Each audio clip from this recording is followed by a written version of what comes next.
All right.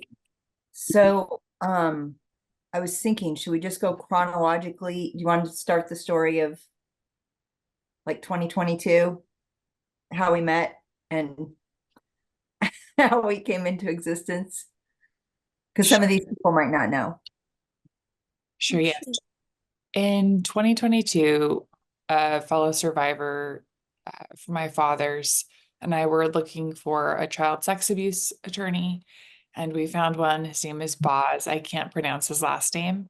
He is the grandson of Billy Graham, and he referred us to a person named Cynthia Lyles, or rather said he knew her. And he said, well, she actually goes or grew up going to the same church that you guys did. And I was like, there's no way.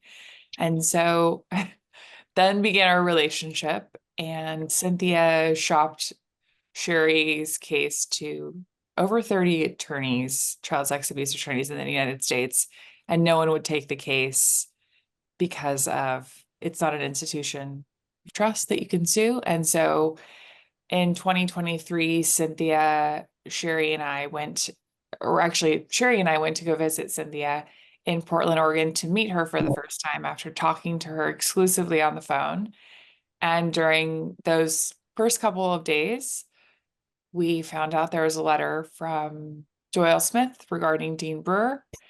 And so our relationship was not a girls' trip, it was actually a beginning of the hotline and the start of Advocates for the Truth.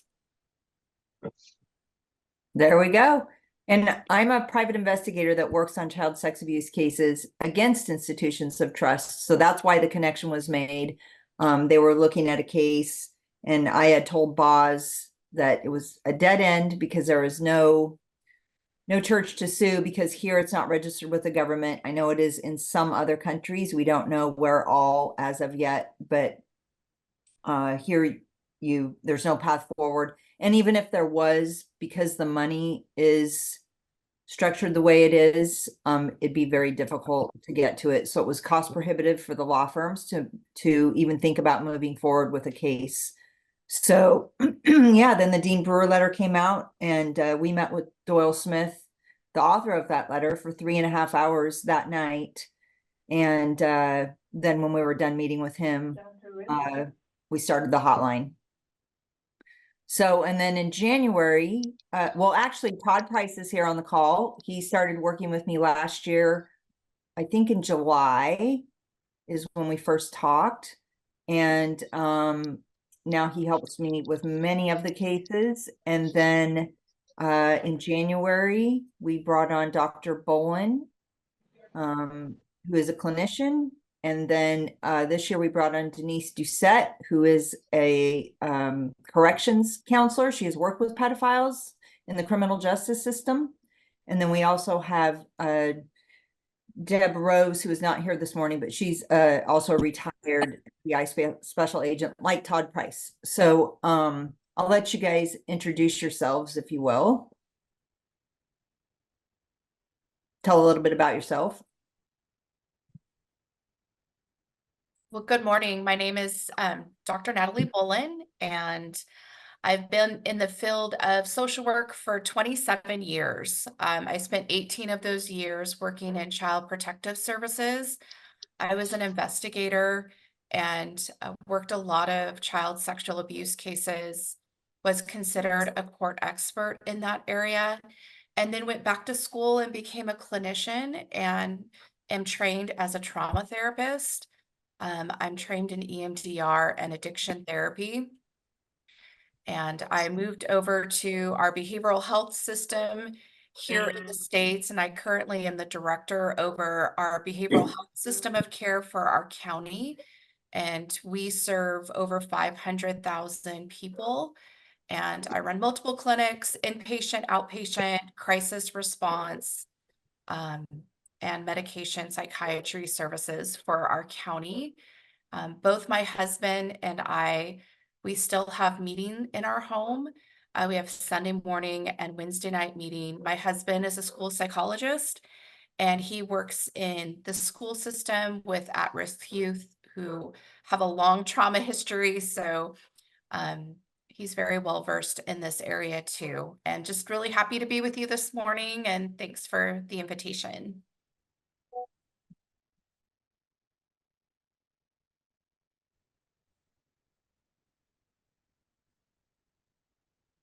Todd or Denise, who's going first? Ladies first. Thank you, Todd. Hello, my name is Denise Doucette, and I became a member of the church in my early 30s when a colleague introduced me to gospel meetings. So I was not born and raised in truth. My career before I retired spanned about 40 years as a caseworker and also as a social worker. My original training was in addictions, and then I segued into mental health, and I also specialized in treating sex offenders and had certification in doing so. When I treated sex offenders, the majority of whom would meet the criteria to be a pedophile, it was in an outpatient clinic, and then eventually I started working in the prison system in California and also in Iowa. And in Iowa, I worked in a sex offender specific prison where over 900 of the inmates that we had there were all convicted sex offenders. And so I conducted intense treatment with them for about 3.5 months, mornings and afternoons, 4 days a week. And I had been going to meeting since my early 30s, but I submitted my exit letter last month because I am very deeply concerned about how the ministry has handled this history of child sexual assault and adult sexual assault.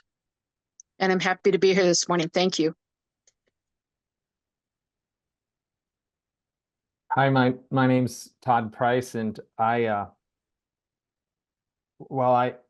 professed when I was 17 in was not born and raised in this fellowship. And I much to probably many people who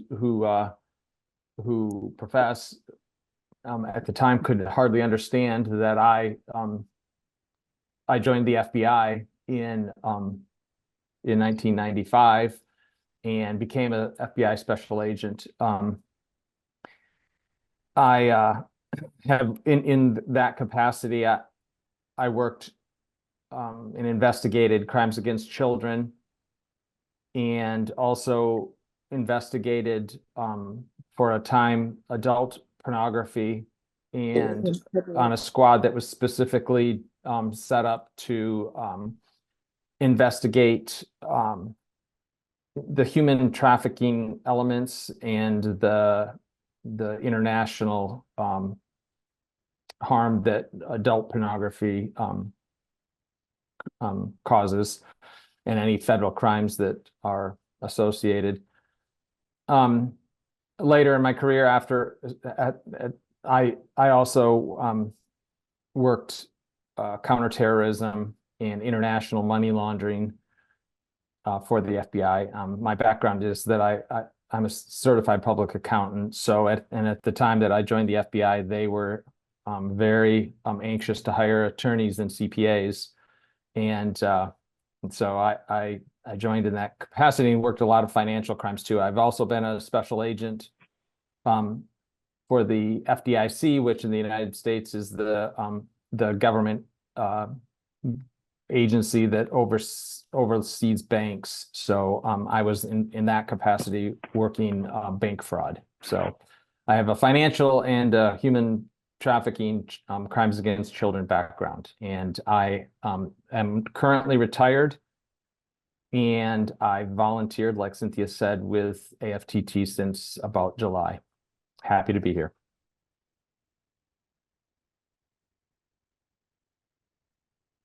All right, so should we move into the Q&A? And then if anybody needs translations for anything, we'll just work our way through that. Maybe put your question in the chat in your language, and then we'll figure it out.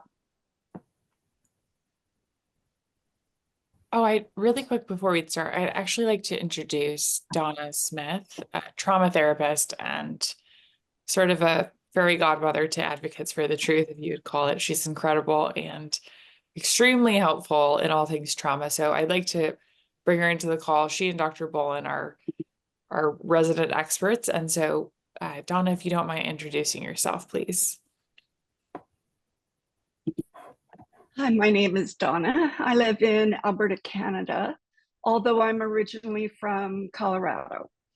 I am a clinician who specializes in trauma, and I work in acute psychiatry inpatient.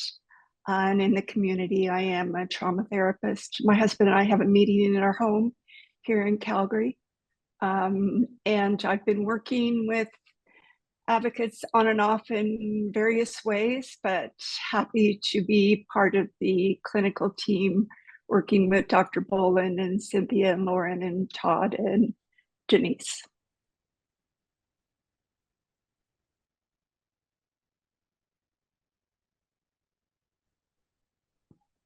So you can put your questions in the chat, or you can raise your hand and we'll call on you.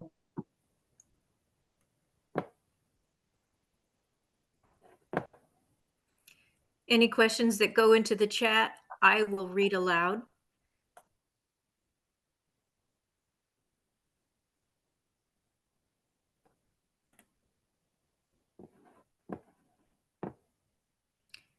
Okay, Christina, you want to go? Yes, hello, bonjour. I'm just wondering if you could share what connections you have with Europe currently. Does the FTT work with the overseers there? How does that work? We haven't really worked with the overseers. I've sent a couple of letters to European workers, but we are working with survivors from European countries. And obviously there are perps in the UK and Europe and everywhere. I mean, there are perps everywhere. So I'm glad we're doing this call because hopefully we'll be able to help some more survivors. Cynthia, can I add something? Yes. Mm-hmm. I would say though that to say work with as far as overseers is really AFTT doesn't really work with overseers in general because they don't choose to work with AFTT. We wish it were so. It would be much better if there was a working relationship between the work and those that are trying to advocate for victims. They just seem not to be interested in any type of working relationship.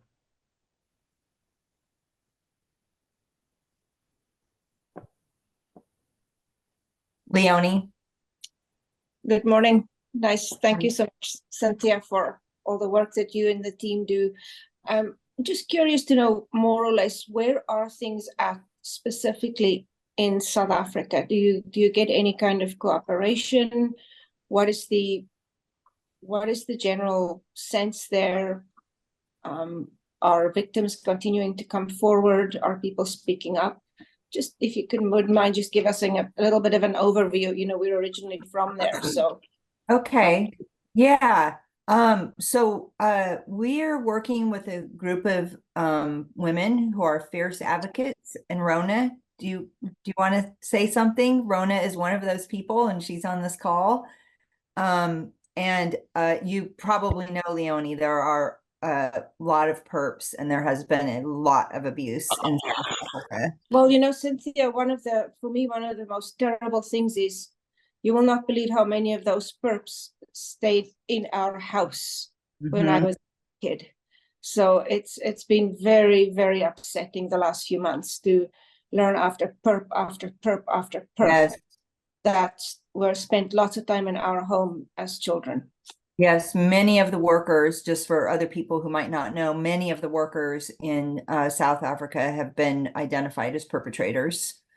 So, Rona, do you want to tell a little bit about your South Africa group and how we work together and I mean, you guys are working so hard there.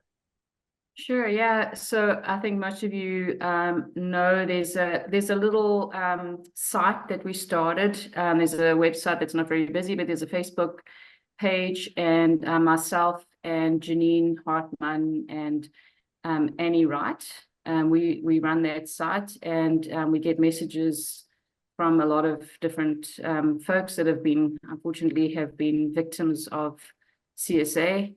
There's a lot of abuse that has happened in South Africa, a lot. And we're working closely with someone in the ministry too, who's been extremely helpful. So yeah, there's been a little bit of progress on the legal front, but not much. Yeah, it's just in the process, slow. Actually, there's a couple of questions that was just sent to me. Someone couldn't get on the chat, so maybe I'll ask them if that's okay for this person. If you can, could you please ask how would they describe a perp that has rehabilitated sufficiently? Is the first question. Denise?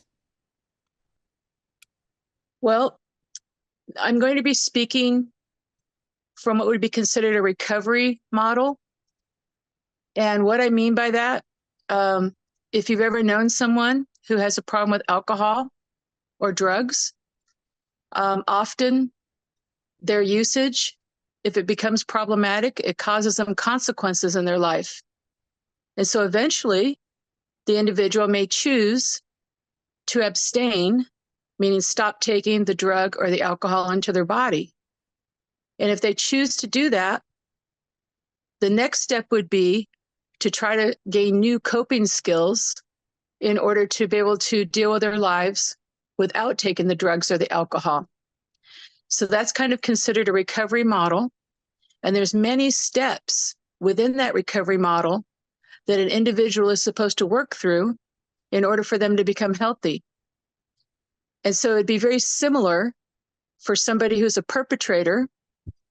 And so I'll talk specifically about perhaps pedophiles at this point, somebody who would meet the criteria for a person that has a primary and or exclusive attraction to children. The first step would be honesty. Those individuals would need to be honest about what they've done. And research here in the States by a well-known researcher has shown that the average pedophile has approximately 117 victims before he or she dies, so within their lifetime. And so for this conversation, I'm just going to use male pronouns because the vast majority of people who meet the criteria to be a pedophile are men. Very few women. I've known of very few women who would meet that criteria in my career. So that's why I'm just going to use the pronoun of men or males. So initially, it's very hard for the individual to break through their denial. And part of the problem with them breaking through their denial is that they know that, number one, they could be held legally accountable. And I'm sorry to say that I'm not familiar with the laws either in South Africa and or in Europe or the African continent in general. So I can speak to how it works here in America. If there is something called a statute of limitations, meaning that there's only a certain time frame that a person can be charged with criminal charges, if that's run out, then that's a little bit more comfortable, for lack of a better term, for the person to be able to say, yes, they've molested people, because then they're not going to face criminal charges. But if the statutes haven't run out, and or if there's no limitations, they're at risk for going through the criminal justice system. And so the real beginning of honesty is being willing for the consequences that your behavior has brought on you. And that's one of the problems, one of the biggest challenges that we're seeing within this fellowship is that the vast majority of perpetrators amongst us have flown under the radar, so to speak, and have not been turned into law enforcement. So they've also been protected by the ministry. There's been very much cover-ups, a lot of cover-ups by this ministry. And so the people have been free to continue to perpetrate. And so that's not an individual who's looking to be in recovery at all. But the recovery process starts with the first step is becoming honest with themselves about their problems and about what they've done and the damage that they've done to their victims and the ripple effect. They're also responsible for what I call the ripple effect of their behaviors, because every single one of us who's part of this fellowship or who has been part of this fellowship, we've all been impacted and victimized or duped to some degree, victimized by the behaviors and duped by those who have covered it up. So it's a very long process. It's a lifelong process for somebody to be in recovery. And it's something that they need to be willing to do every single day of their lives. And I've only had a small handful of the perpetrators that I worked with in the prison system who are truly repentant and willing to go through the steps necessary to have authentic repentance in their lives.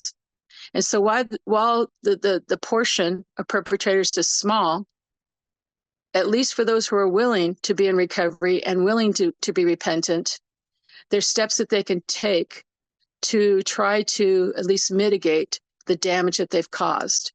And that's something that when I was treating the perpetrators, I volunteered to work with members of that population, because if they were willing, I wanted to help them get new skills in getting their needs met in a healthier way, and also by helping them to examine what the underlying factors were that they were a perpetrator to begin with.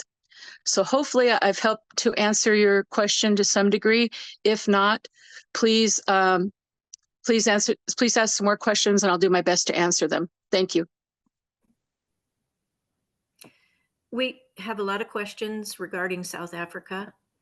And Cynthia, are you able to name the perpetrators in that area?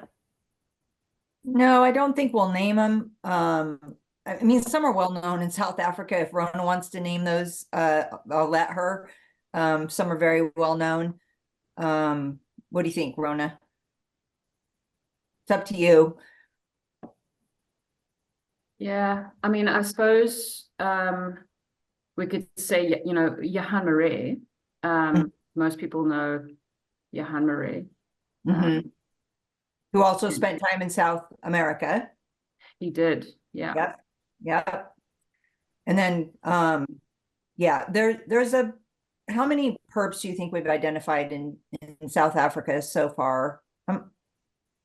Isn't there about 17 or more? Yeah, that's exactly what I was going to say.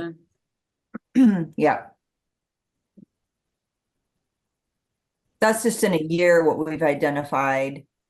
I think there'll probably be more because of the cover up. It just became a very safe place for pedophiles to their business. So I liked what Denise said on the last call too, where she explained that to try to integrate them into the community is actually doing the perps a disservice. That was a good point that she brought up. Oh, and all the perps that are still living in South Africa are still in meetings, I believe. Yes. And Johan Marais has gospel meeting in his home every week. Lovely. Yeah. And Rona, I wanted to ask you, do we know if prosecution is going to go ahead with anything against Johan, or is it all still up in the air? It's an ongoing process. Okay. It's still going on, yeah. Can you say why? Will you tell us why you won't name them? I just don't think it's a good idea. We will, I mean, you can call us and we'll share those names with you. I just don't think it's a good idea to name people on a recorded video call right now, without having all of our backup documentation with us. I also just want to be mindful that there are survivors on this call and maybe some that haven't even come forward. And so I just want to be mindful that for them, if that's something that they need support, resources, or trauma therapy, to please reach out to us, and Dr. Bolin and Donna as well are happy to assist in that. So please let us know if you need care, but there's no one of the things is we try to be as trauma informed as possible. And so I think putting out a list of names on a recorded call might just be a little bit much for a Saturday. Also, Hey. I did not introduce Mo Doring, our moderator. Thanks, Mo. She also volunteers with AFTT, and she's the one reading the questions. Cynthia. Hi.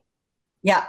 Hey, would it be okay if Denise explained the accountability portion of why having perpetrators suffer really no consequences, how harmful that is? Like To both the perp and the survivors. Yeah, go ahead. right, exactly. Yep. Okay. From a human perspective, so right now I'm not talking about a spiritual perspective. From a human perspective, accountability is extremely important. Number one, if the perpetrator is going to make a break with changing his or her behavior. If they don't make that break, they're just going to continue to have the deviant sexual fantasies, which then lead to acting out. So accountability is the first step in making a break with the behavior. And as I said a few minutes ago, usually it's only when they get involved with the criminal justice system that even brings that opportunity for accountability to bear. In this country anyway, when a human being's freedom is taken from them, when they're in jail and or in prison, that usually gets people's attention. So it's a golden opportunity. It's a little bit of leverage to hold them accountable and to get their attention and to get their buy-in to do something different. So that's the first thing that I think about in terms of accountability. The second thing that I think about in terms of accountability, so now I'm going to talk for a minute from the spiritual perspective. And please know, I'm not trying to say that I'm extremely knowledgeable about the Bible. So I'm never trying to say that. But what I am saying is some of the things that the overseers in this country have said is that they're worried for the perpetrator's soul and that the perpetrator could have a lost eternity if they're not meeting, and or they could have a lost eternity if they're removed from the church altogether. Well, that's a misnomer. The perpetrator needs to be held accountable for his spiritual life, because all of us are going to be held accountable, if that's our belief system, before God someday when we die. So the rationalization is very inaccurate that that to not hold somebody accountable is helping them. That's a disservice. It's a huge disservice.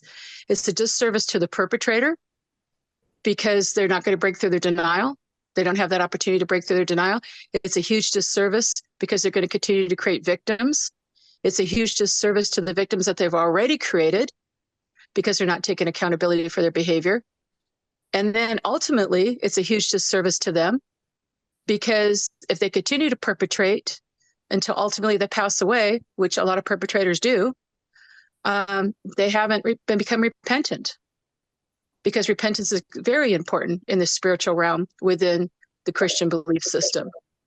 So we are doing a huge disservice to not hold these people accountable by filing charges, by walking through the criminal justice system, having them walk through the criminal justice system, by having them removed from society to do some time in prison and or in jail, and then to be on supervision once they're released, because there are resources in place to help them to make that adjustment again.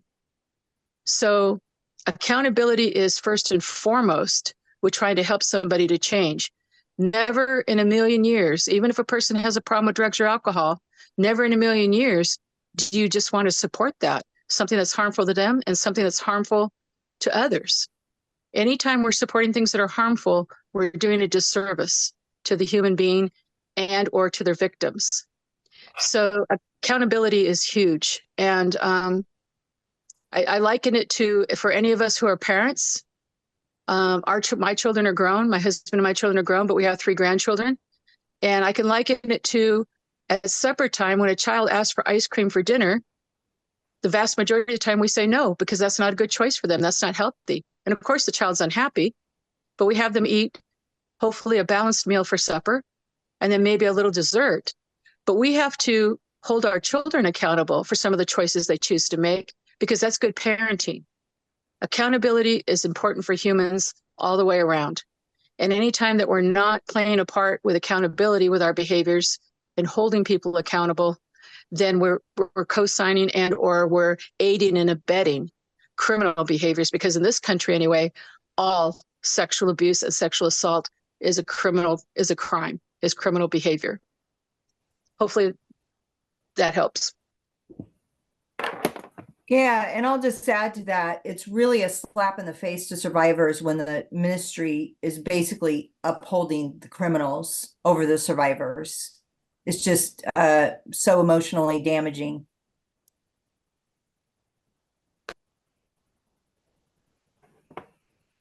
Rona, could you post information about your site on Facebook? We've had several comments that people didn't know about this call and didn't know about your site. Maybe you could put that in the chat. Sure, I'll do that. Some questions about the count for victims and perpetrators that are known in South Africa, and are the numbers typical compared to the general population? Well, we talked about the numbers of perps that have been identified so far, about 17.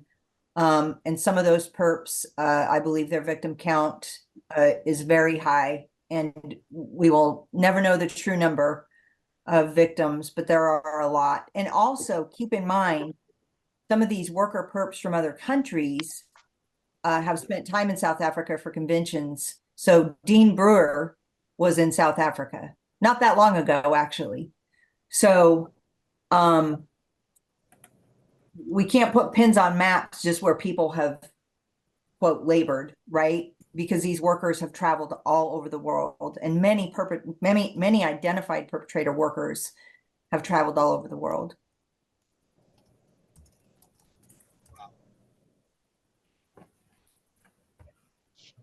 So maybe those guys has also done it in another country. Yeah. What was that? Can you say that again?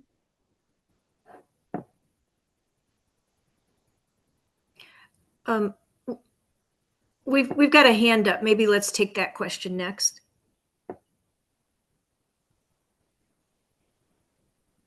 You're on mute.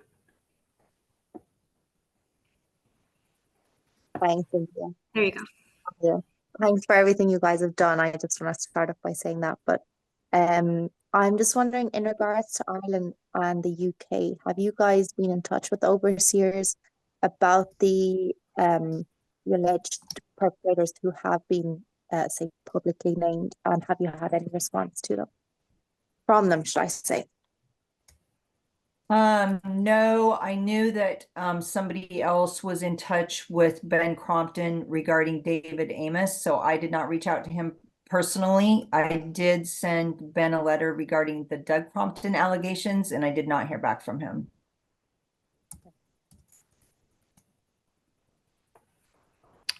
Another hand up, and then I have a few more questions in the chat. Thank you. Just a question I have. O'Reilly. Jonathan O'Reilly, yes. I had a question earlier in chat and I disconnected by mistake. I have approached the press both in South Africa and in Ireland. And I'd like to know, how can I get them first-hand information? In other words, not information that I'm channeling to them. Is there a way that they can get in touch with anyone? Are you prepared to speak to these folk? Yes. Okay. I just put press contact in the chat. Oh, We thank you do very have much. an email that press can reach out to, and we definitely cooperate with press interviews. Yeah, I wasn't aware of that. Thank you very much. Welcome. And Jonathan, just so you know, Cynthia has spoken to the BBC in Ireland, and that is a contact if that's something you would like. Yeah, I'm actually in touch with them too, but I've also spoken to the Irish Times. Yeah. Okay. Thank you very much.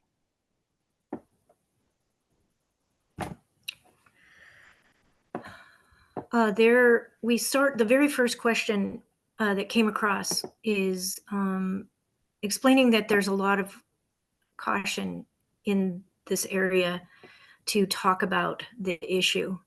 And they would like advice about how to talk to people. In the US, we call them head in the sand syndrome. Any tips on how to talk with those folks? Todd, Natalie, or Denise? I can just jump in really quick. You know, it's I wouldn't throw all the information that you have at somebody during a first conversation. It can be overwhelming. It can flood somebody and just shut them down completely. So I think the best way to approach it is having a one-on-one conversation if you can, and maybe just asking about their current knowledge of the situation of the crisis, and really start there and lay the landscape of you know, what your knowledge is, what their knowledge is, and just kind of let that conversation form organically. Mhm. It is good to have some statistics if you have them. I think that's helpful for some people, but also trying to keep a very calm tone. Try not to get angry. If you come aggressively towards someone and you're trying to get them to get it in this first conversation, that's going to shut somebody down. And just know that you might even be planting seeds of knowledge, and it might take a few conversations for those to take. We found that, you know, we've started conversations 6 months with some people, and it took them that long for them to reach back out and say, now we're ready to have a conversation. So it might take some time. So I'll stop there and I'll let my other peeps jump in. I would say this too, just try to pick a particular instance that you yourself know about, and talk about, start the conversation with how you felt betrayed in the particular worker that stayed in your home, that nobody ever shared the allegations, and how your children were placed in a very serious at-risk position. So to try to start with how just cases that you can firsthand speak about, and the way it made you feel individually, and the betrayal and the lack of transparency and clarity. And sometimes, like Dr. Bolin said, those seeds can just be sown, and little by little broader conversations can take place. And I also think so many people I think wrongly focus on the spiritual condition of the perpetrators, but it's still maybe okay just to say it's the workers are not doing these predators or perpetrators any favors by not holding them accountable, like Denise has so helpfully shared. And it's just that cannot be overlooked. If they suffer no consequence, in the criminal justice system is flawed at so many levels in every country. And so to think that a perpetrator is going to be brought to justice, it's not. There are just so few that actually suffer a legal consequence. So it's incumbent upon ministry to hold these people accountable, since very likely criminal justice systems won't. but just try to individualize it and talk from a personal perspective is my opinion. I'd like Donna and Dr. Boland to speak to this a little bit. I think also with survivors speaking about this stuff, often you're told you're bitter, you're crazy, you're too much, all these things. The tone policing is so common. And so I just want some of the clinicians in here to actually speak to that. Like, you don't have to present in any specific way. It's not a crime to be outraged and to be absolutely horribly offended and your life altered because of what's happened to you. So I just like Donna and Dr. Boland to speak to that a little bit, because I think that's also part of the equation. And the apprehension and fear of even coming forward is because the community does not accept that and does not like it and does not allow it. So I just want to say that that's also a part of the equation for survivors.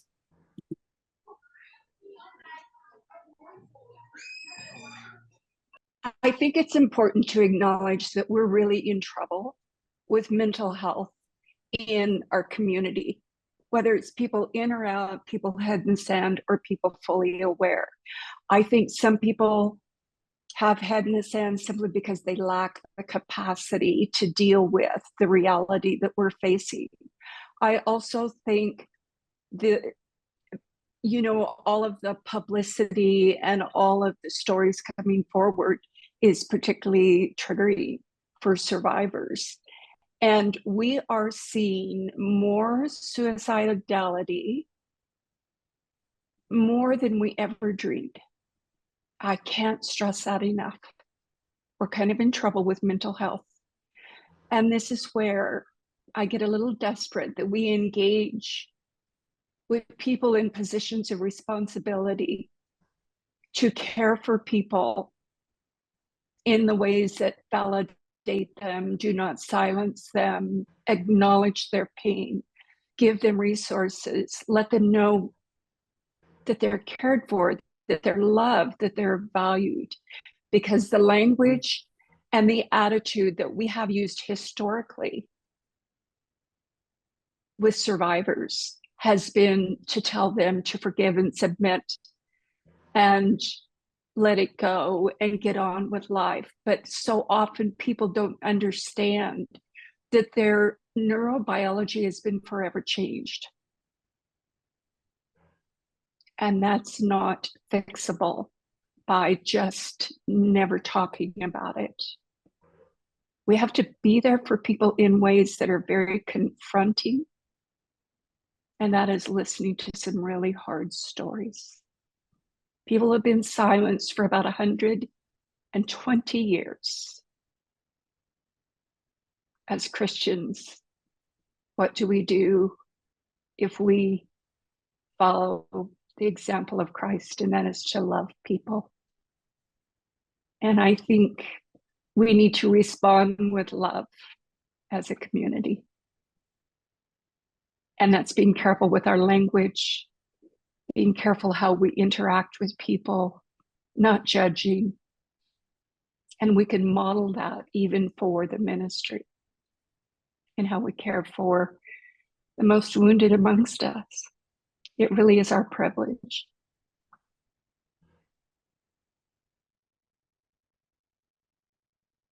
I think the only thing I would add, beautifully stated, Donna, thank you, is understanding the stages of grief. And the first stage is that shock and denial. And so that can look different in different people. But following that is anger. And a lot of people are angry. Our survivors are angry. They haven't been validated. They haven't been heard. Like Donna just said, the lack of compassion and care. Unfortunately, our ministry is so hyper-focused on the perpetrator. That is their first concern, when it really should be our survivors. That should be our first and foremost concern. And so when you think about the stages, moving through shock, denial, anger, the next one is depression. And I love what Donna said, people are not okay. there are many people in that stage of depression. And this is not a linear cycle. You can go from depression back to shock and denial, through anger, back to depression, and then to anger. It really isn't a linear process at all. And there's so much information that keeps coming out that it's not uncommon to move from shock denial to anger back to shock and denial when new allegations come up. And so it's just important to be aware of these stages, not only in ourselves, but in other people that we're talking with. Ben and I frequently will say, I'm in an angry stage today. So just if I snap at you, this is where I'm at. And because Ben might have worked through into that resolution, like, okay, it is what it is. I'm here at this stage, but nope, I'm angry again. And that too doesn't mix very well. And so it's just being aware of where we're at personally, but also with our survivors and with those in our fellowship in these different stages.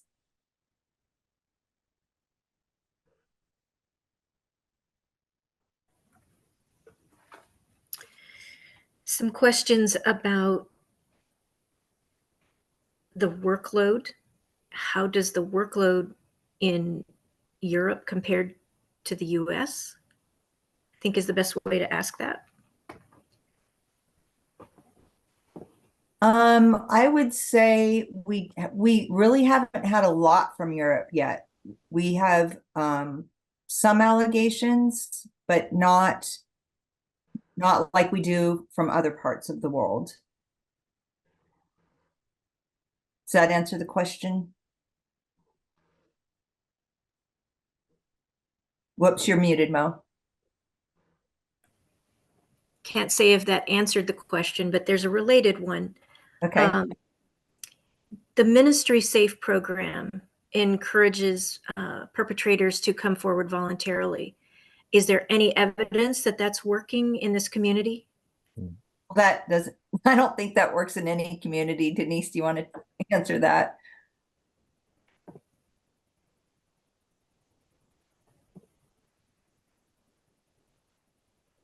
Oh, Denise, you're muted.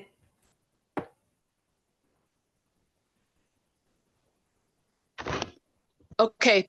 I would like to say that's a fallacy. I'm not saying that it could never happen, but members of this population need to have their feet held to the fire. That's just the nature of the beast. And so they do not turn themselves in or reach out and ask for help, as we often see with people who have a problem with drugs and or mental health issues. Those folks will tend to reach out more, but members of the sex offending population do not independently reach out and ask for help or turn themselves in. Again, there's the criminality component that's hanging over their head, but more to the point, they want to leave the door open so they can continue to perpetrate. They don't want to stop. Or even if they do want to stop, it's not usually a 100% commitment to stopping. So no, so that's not functional at all. We need to be the mandated reporters that we are by law. At least we have that in this country. I'm not sure how it works in other countries.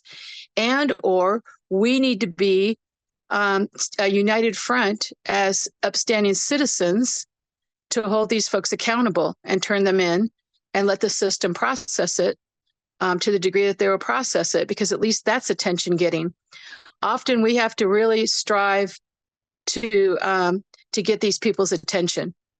And again, that's why it's been so easy for the ministry to look the other way and sweep things under the rug and cover things up, because sadly, it's only the victims, some of the victims who have come forward to identify what's happened to them. And then often again, that's shut down, as we already know that. And so that's why this has really flourished within this church. Can I add one thing too before we move on? Yes, please. Just as far as investigations of the numbers in the US versus Europe or other international places. Part of that is because in the United States, the Dean Brewer revelation, if you will, created an environment where many survivors have felt that they could share that information, their abuse, because there was a broader support mechanism in the United States right now.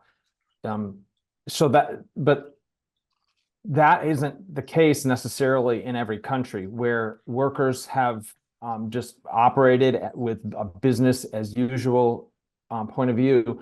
So a victim in the UK, for example, or South Africa, just doesn't feel that that they can come forward because they're not going to be supported by the community, and whether it be the ministry or the friends, that if somebody doesn't feel that they'll be supported in their disclosure, it's really hard to come forward. And that environment I mean, it just isn't there with many of the workers.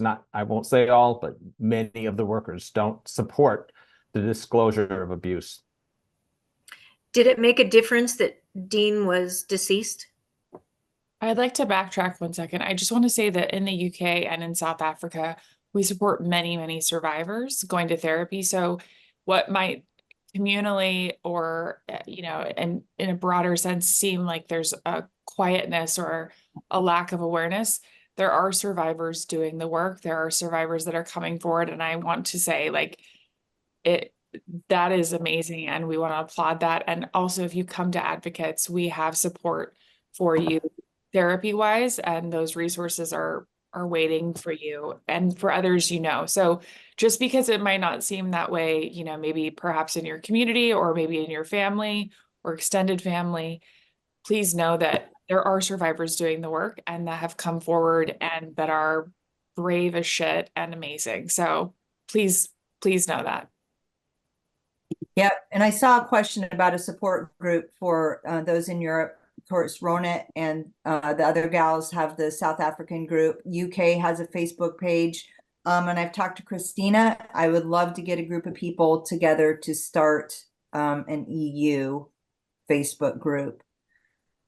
Because sometimes it feels safer to talk to somebody you've known in your past first. I think that's what happens a lot in South Africa. They first come to the South African group, and then they refer them to us if they need help. So I would love to get that started in the EU as well.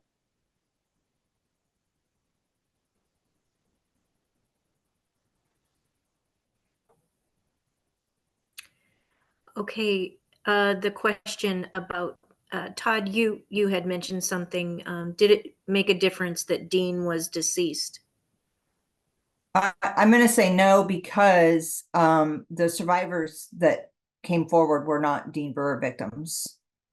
So just all of a sudden we started hearing from hundreds of people that they had been abused in the fellowship as well, and it was covered up. It was finally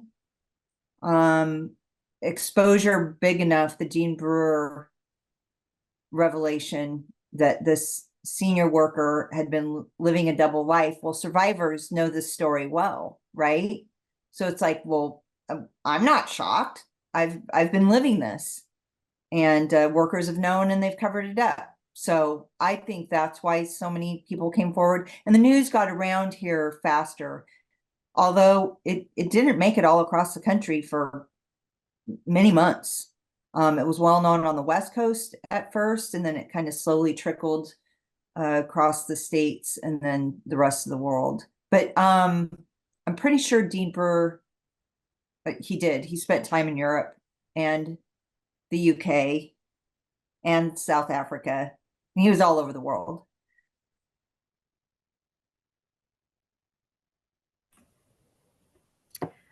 Okay, we have a hand up. Yes, thank you. This is Rick and Kristen from the Netherlands. So first of all, thanks for sharing all the information and taking the time. It's good to get a bit more insight.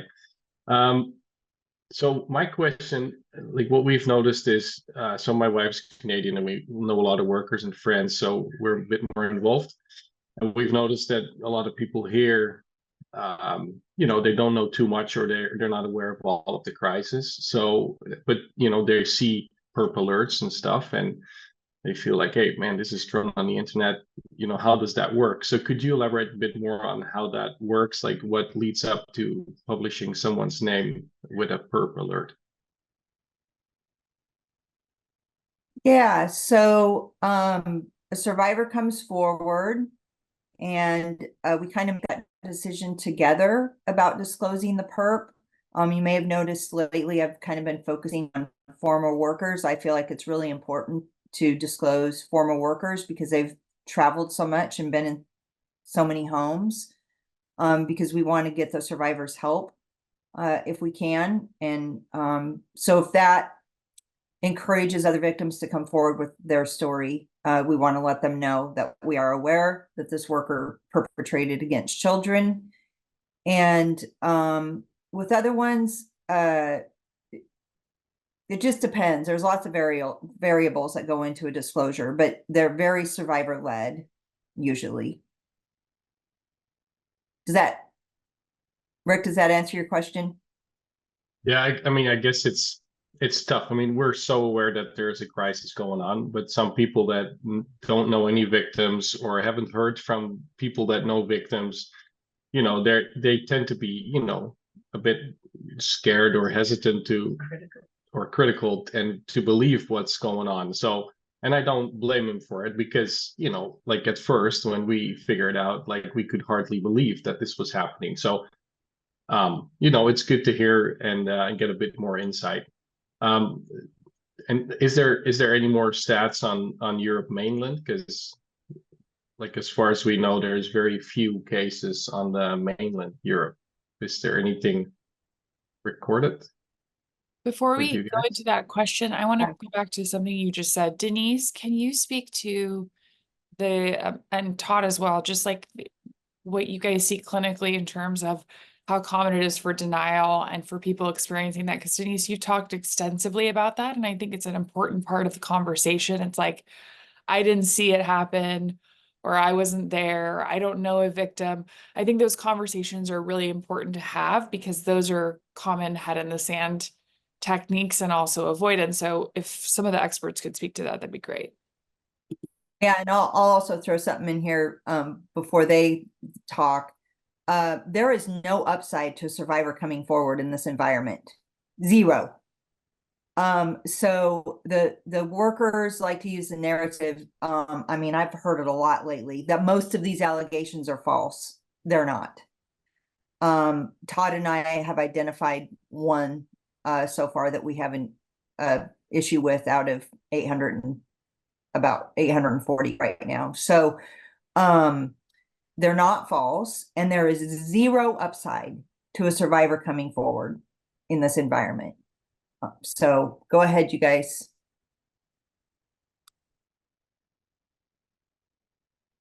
Okay, Can I just, go ahead, Todd. hey, Denise, I know you'll have a much more detailed answer than I can, but I'll just tell you this, just from a law enforcement standpoint. Perpetrators do not admit that they've committed a crime. It isn't done. And further, when the workers talk to workers only have the perpetrator to talk to. They don't and they shouldn't talk to the victim. But they do, and they do talk to the perpetrator side of the equation. And the perpetrator tells them it was a mistake, it didn't happen, all their typical deflection and minimization and all of the different avenues of denial. But when law enforcement talks to someone who's going to be charged criminally, we've exhausted all law enforcement tools. We come prepared to an offender, to somebody who's going to be charged with a crime. We come to that interview with all of the information that can possibly be gathered, with all of the tool set available to law enforcement, from search warrants to computer forensic exams to witnesses to everything. And so we can quash and get in the way of their denials. But when the workers or anyone else talks to an offender, they don't have those tools. The only thing that they can do is sit there and nod their heads with their mouth agape and say, oh, it must have been a misunderstanding. Absolutely the most irresponsible way to talk to an offender. And so the fact that the workers listen to those stories with no concern with details of, I mean, they should never be talking. They should just, it's credible allegation and you're out of meetings. That should be the standard. Unfortunately, it's not. And Denise, I'm sorry to get in the way of your answer. Anyway, go ahead.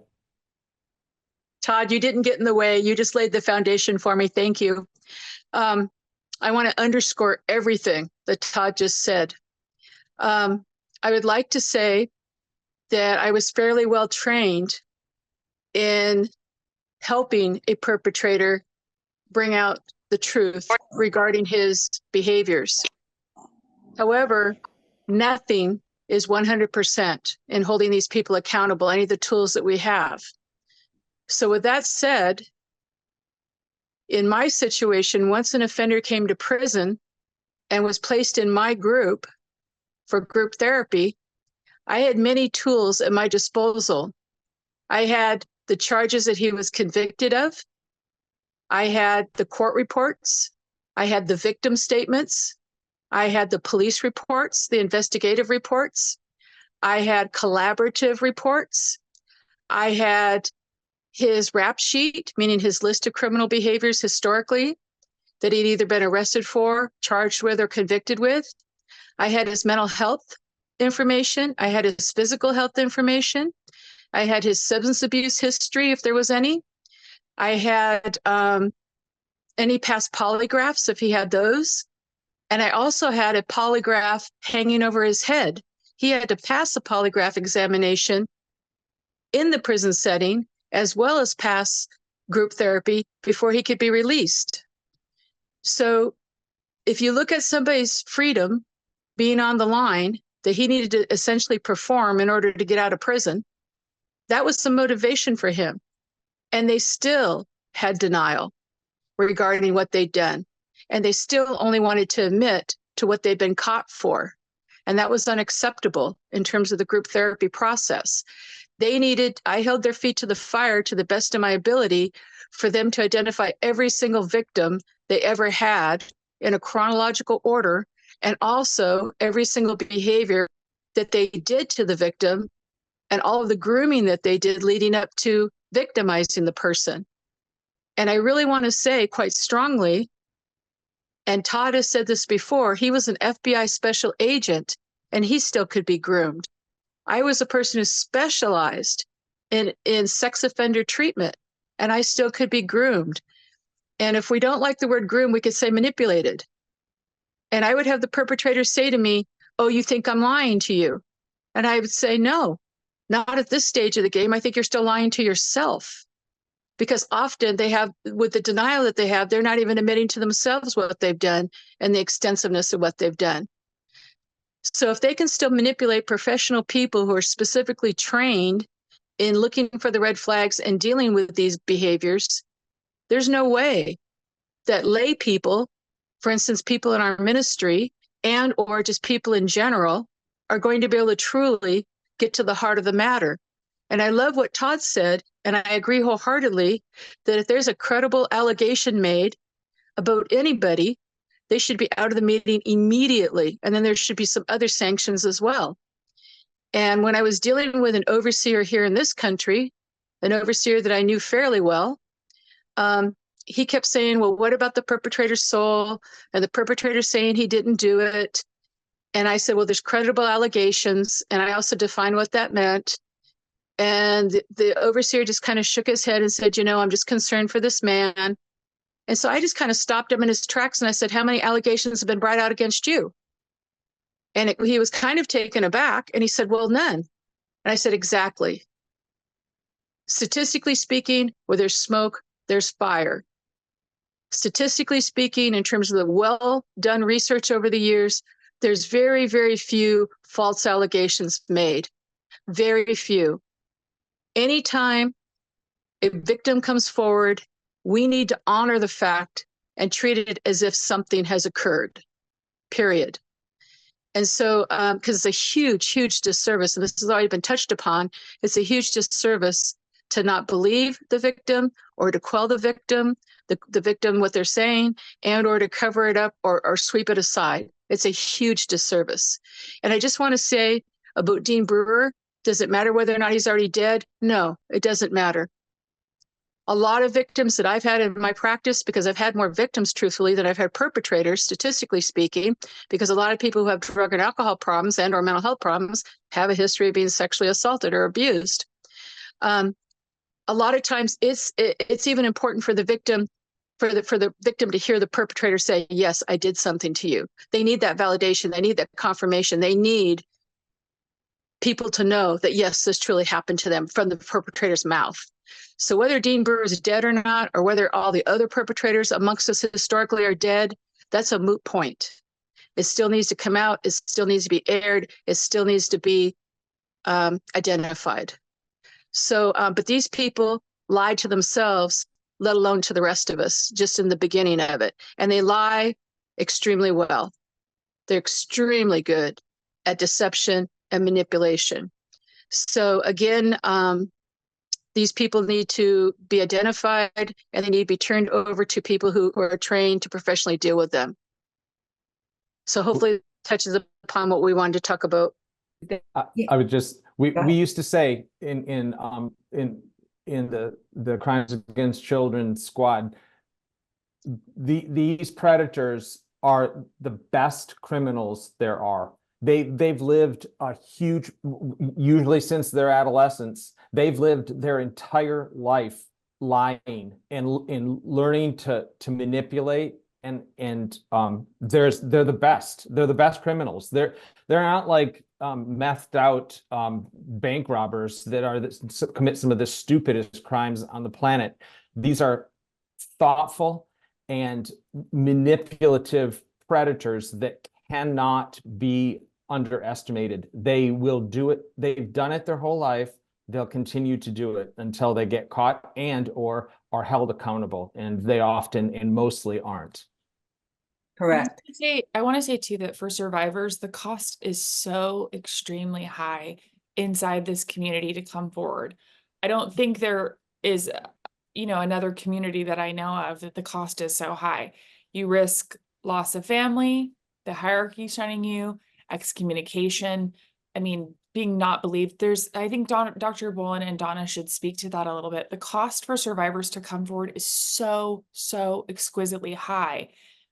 There's no advantage. Like, that's the other thing, is like, how offensive for the leadership, the quote unquote men of God, to be saying this about people who have endured the most horrific abuse by people in power. Like, that is unacceptable, period. Oh, it's totally re-traumatizing over and over and over again. And I can't say it any better than you just did, Lauren. It is trauma of this magnitude changes the template for our survivors. It changes their life forever. It's wounds that will never go away. And I've heard multiple times from our ministry, well, survivors just need to move on and get over it. And it's awful when the survivors hear that. It is absolutely awful. The wounds of sexual abuse, the scars are there forever. And it's a template that survivors work through every day. And it's just so disheartening, the lack of compassion and care that we hear from not only our ministry, but those in our fellowship. it's heart-wrenching, to be honest, because this is a community that should be wrapping ourselves around one another in love. We should be wrapping ourselves around survivors with love, and that just is not happening.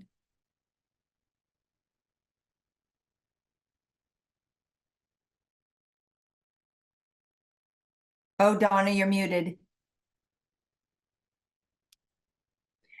That was really good, Natalie, and there's not much to add, Lauren, from what you said as well, but there's something called the adverse effects of abuse in childhood.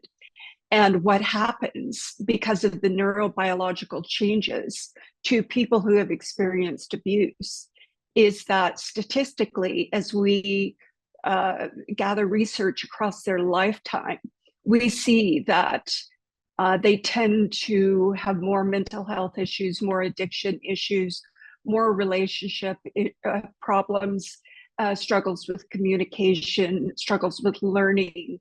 They earn less, they tend to get less education. And so really what happens is that person gets sentenced for the rest of their life for what they experienced as a child. And also people who have been sexually abused as adults. The impact is immeasurably. Sometimes I just lose words, because if ethically people could sit in my counseling room and hear the stories of what people have been through if they were abused as a child, I think it would bring our community to its knees to understand what people's lives have been like. And so saying to them, what can we do? What changes do we need to make? What do you need for safety? How can we support you? Is the very least we can do. Yeah, and I was going to say, we don't see the ministry showing any signs that they're going to do that. In fact, it's just unbelievably frustrating and unbelievable.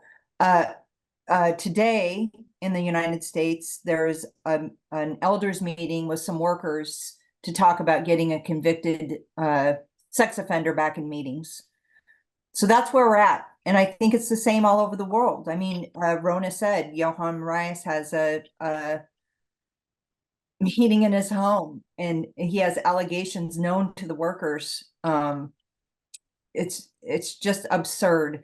So since the ministry isn't going to do the right thing and stand by survivors, that they've chosen to stand with the perpetrators, then hopefully as a community we can all come together to support survivors.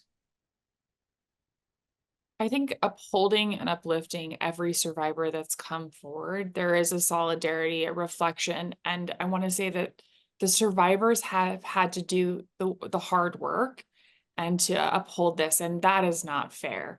If the leadership has failed survivors this exquisitely, this Her horrific, father molested her, and the and he perpetrators also as well, molested. then the survivors have already experienced sexual abuse and sexual assault. So that cost is a lifelong cost. And then to be the ones to come forward on top of that, and then to be treated the way that they're being treated, like if any of you could just sit and listen to one call with advocates and one conversation that any of us have been on with the survivor, you would quickly realize the cost at which they have paid is so high. And we have thousands of survivors in this community, but just one is too many. So all survivors should be at the center of the focus of this community, and the leadership has proven time and time again that is not their focus. Their care and their love and their community is wrapped around perpetrators. There should not be a meeting in Idaho today about a perpetrator being let back into meeting.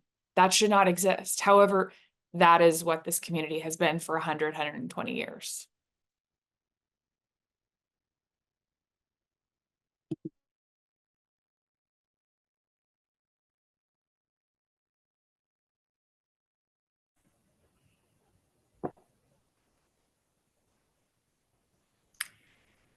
We don't have any questions waiting.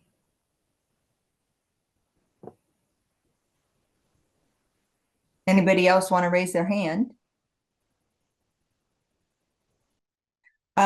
If nobody has a question right now, Dr. Bolin and Lauren, can you talk about what we offer for survivor care, please? Yes, really quickly, Christina asked, who am I? Christina, I'm Lauren Rose. For those of you that don't know, I am a survivor of several perpetrators, including my father and mother, Steve and Wendy Rose, were both my abusers. And so I grew up being ritualistically tortured, abused, physically, emotionally, sexually, in every way, by my primary caregivers, and did not realize what me and my siblings had been through until I had gotten my niece and nephew in 2019. I had some inklings that as a child, things were not normal, but I just thought that was the way every other child was raised. And so in 2019, my sister found a letter of that was redacted and anonymous. And this letter had a song in it that our father and abuser had used on us and another survivor. And she said, Lauren, this is about our father. And so that moment for me was huge, because I realized that me and my sister and siblings were not the only survivors. It's very rare for survivors to come in contact, at least in my experience, to have that reflection was a huge turning point for me in my trauma therapy and healing journey and path. And so I looked for that survivor for about 6 months and found her. And that's sort of what led us to Cynthia, the long story short. And so I have worked with Cynthia for the past year on the hotline and help with survivor care. I'm sort of a angry, bitter survivor, I guess you could say. No qualifications, but a lot of experience enduring abuse from many, many people inside the community. And I haven't gone to meetings in 18 years. So it's been an interesting year for me as well, just coming back into meeting a lot of different clinicians and experts who have hearts of gold and qualifications and people that I wish that I would have had around as a child. So I guess the survivor care at AFTT is what I wish I would have had, and me and my siblings and other survivors I knew of, what I wish we would have had as children. Like Cynthia, the hotline, Todd and Denise and Donna and Dr. Bolin. It's like, these are things that I wish that other survivors would have had as children. And so that's sort of the heart and impetus behind the survivor care of what we put forward at AFTT. To add to, so we offer, well, we don't offer the trauma-informed treatment. We will connect you to a trauma-informed therapist. And depending upon the acuity of the survivor, it could be outpatient, inpatient, and we will find that treatment close to them. In addition, we offer advocacy. And so we have advocates, volunteer advocates that will walk this walk with our survivors and support them.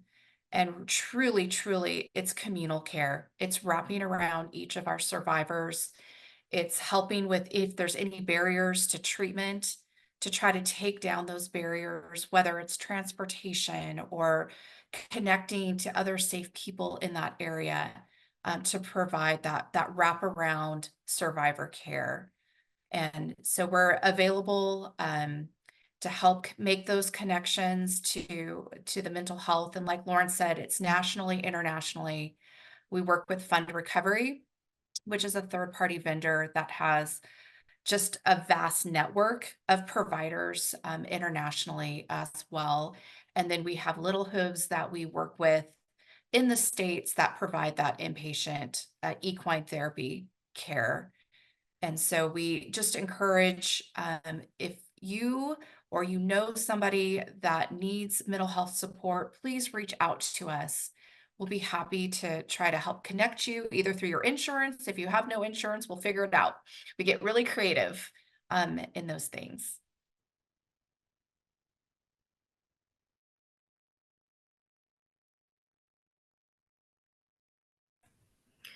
Rona had some comments, if you're available right now.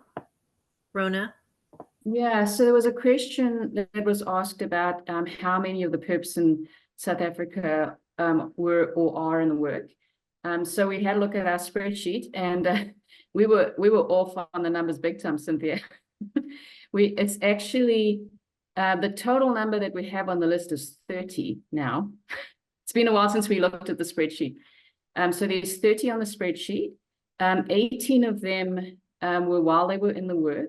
And so this includes CSA, SA, and unacceptable behavior. So 18 while in the work, and then there's 12 others. And of those, 4 have been reported. 2 were reported to Family Child Protection and Sexual Offences Unit of the South African Police. And then the other 3 are reported to the FBI. And we should also mention that the statute of limitations in South Africa was lifted in 2017. So we encourage any South Africans to please come forward, and we on our site we have the submission forms for AFTT. I encourage everybody to go through AFTT. Like Natalie said, there's so much help for survivors when you come forward. So, and Rona mentioned the statute of limitations in Canada and South Africa. When they lifted the statute of limitations, they are retroactive. They just wiped them out. Here in the States, it's state by state, and states have changed their statutes of limitations, but they are not retroactive. Like in Washington, I think they changed their statute in 2018 or 2019. So it's wiped out going forward. It's not retroactive. So it complicates things for survivors if they want to go through the criminal justice system. Unfortunately, my dream is one day there will be no statute of limitations on child sex crimes or sex crimes in general anywhere in the world.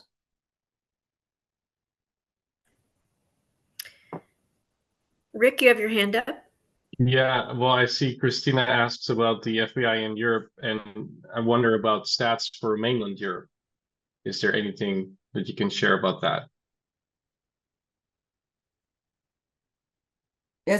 As far as survivors coming forward from the EU? Yeah, or perpetrators. We're aware of a lot of workers that have, been here, but are not from here. Right. But are there any workers on the European staff that are listed with you, or is there any survivors? We have some survivors from the EU. We have some historical cases from the EU, but we just don't have a lot of people who have come forward yet from the EU. I think if we could get a group put together there, that would change. Okay, thank you. Yeah.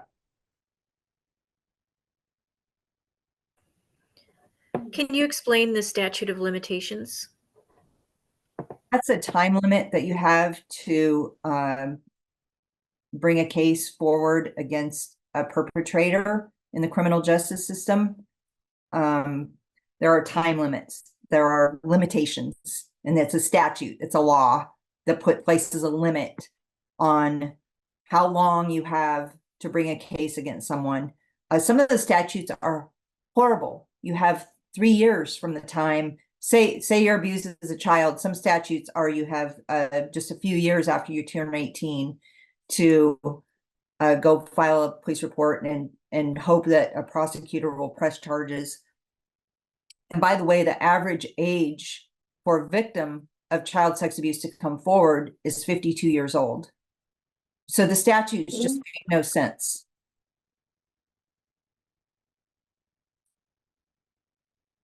Federally, there is no, well, the statutes are wiped out. I don't know if they're retroactive. I think they might not be. Todd, do you know? I don't know that. Okay. I think they were wiped. I think they did away with the statutes in 2017 or 2018. I don't know if they're retroactive.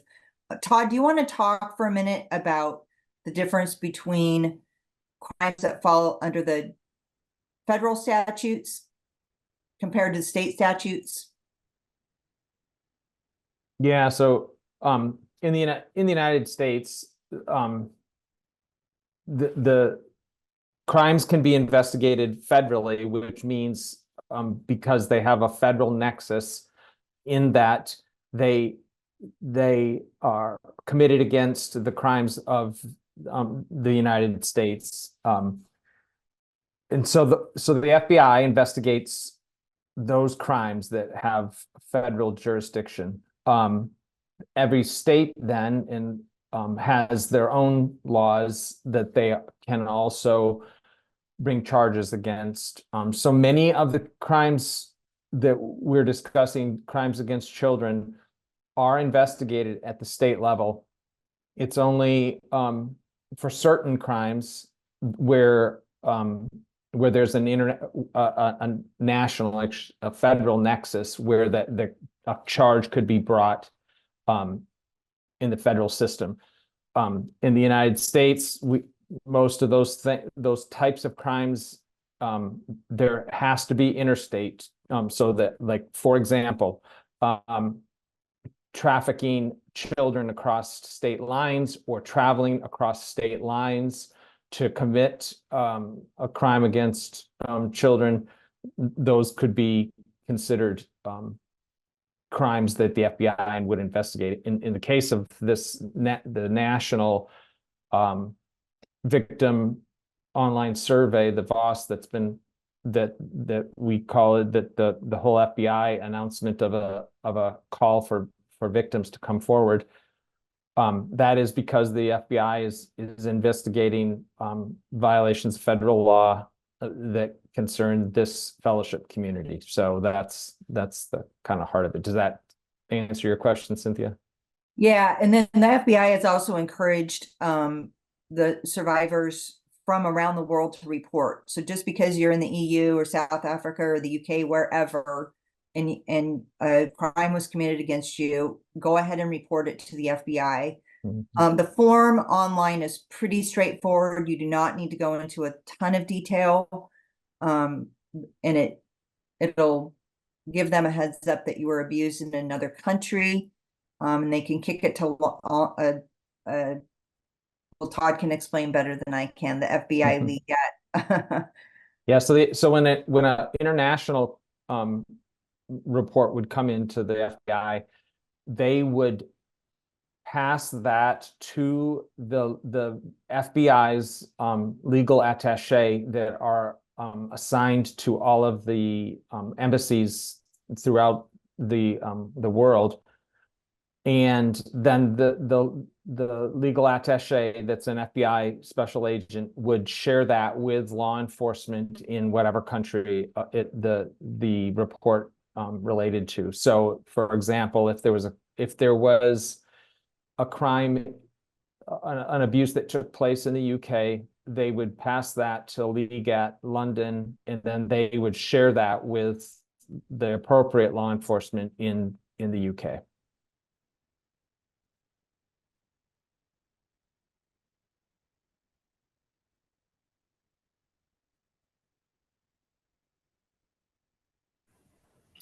There's a question about holding people accountable who knowingly moved perps around. So that's also going to be tough because of statutes of limitations. Usually the people who have committed those types of crimes, it's part of the criminal case against the perp. So if the perp's case is under the statute of limitations, then you also have a path forward to failure to report against the people who moved the perpetrator around. But if that perp case is outside the statute of limitations, there's just no way. It would be nice. Go ahead, Todd. Yeah, just one thing though.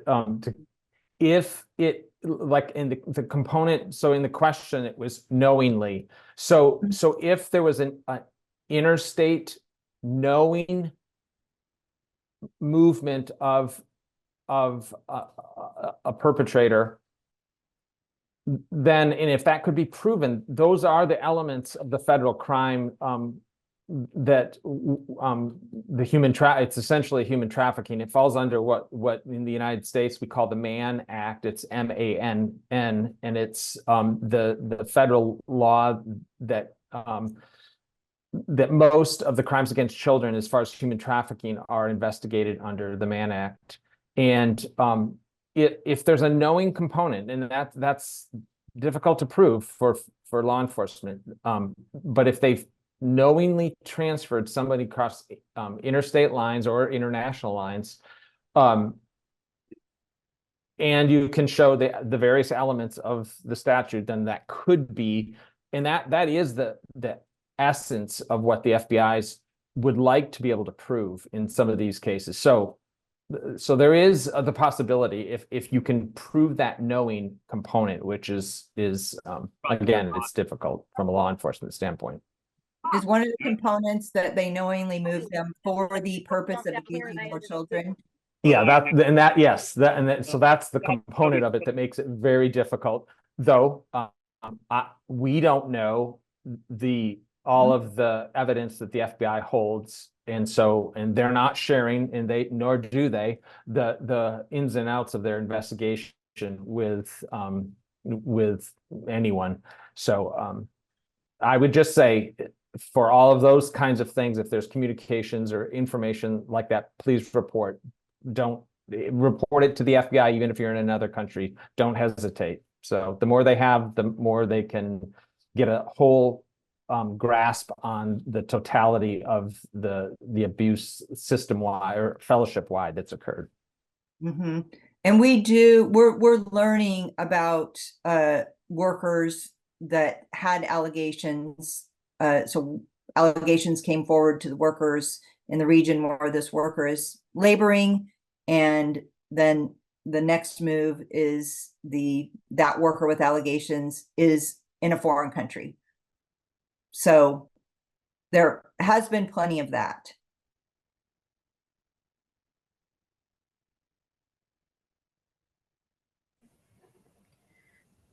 So your explanation just now, was it sex trafficking international?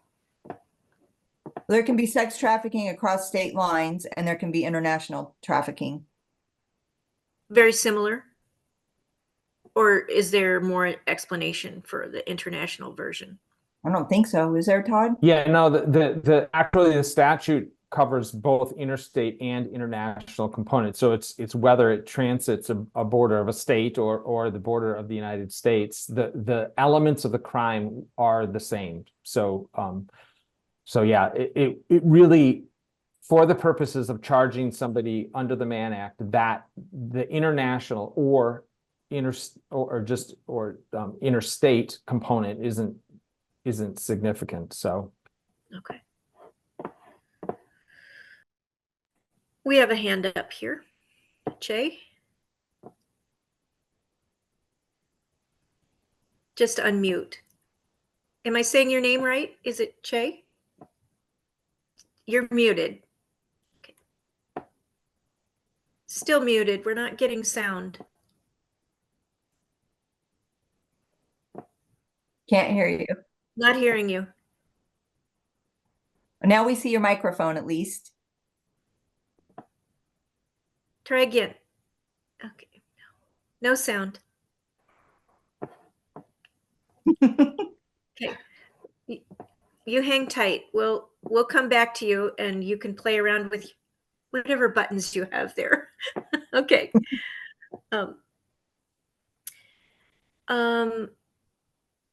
So there's a question about grooming behavior.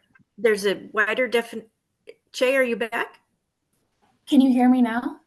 Yes, we can hear you. Go ahead. Sorry about that. Thank you for all of the helpful information. I did have one question just in terms of the human trafficking. And I know that we don't know what the FBI knows and all that, but are they kind of primarily looking into the people who are being trafficked as the workers? Because I know generally it's the victims and the children or the victims being adults that would be trafficked. Does it seem like they're looking into the workers being moved around from country to country as the people who are being trafficked? I wouldn't say that. The workers aren't trafficked, and when a perpetrator travels in either interstate or international, it's not. It's their traveling that constitutes the.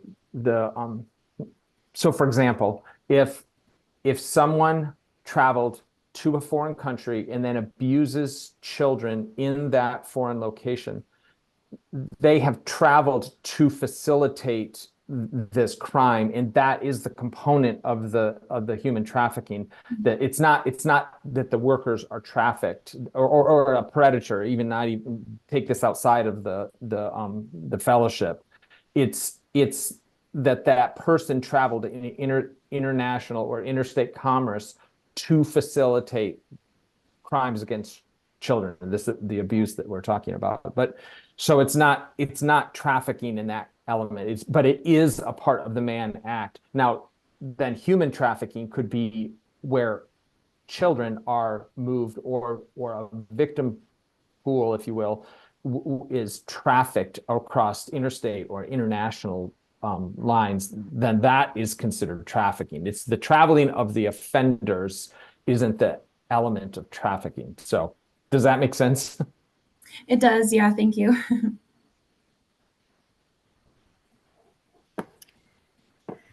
Can you explain grooming?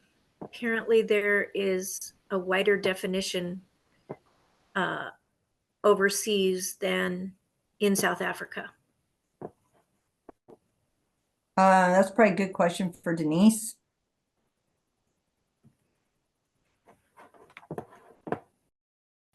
The way that I think of grooming is that it's any or all of the perpetrator's attempts to manipulate those around him or her.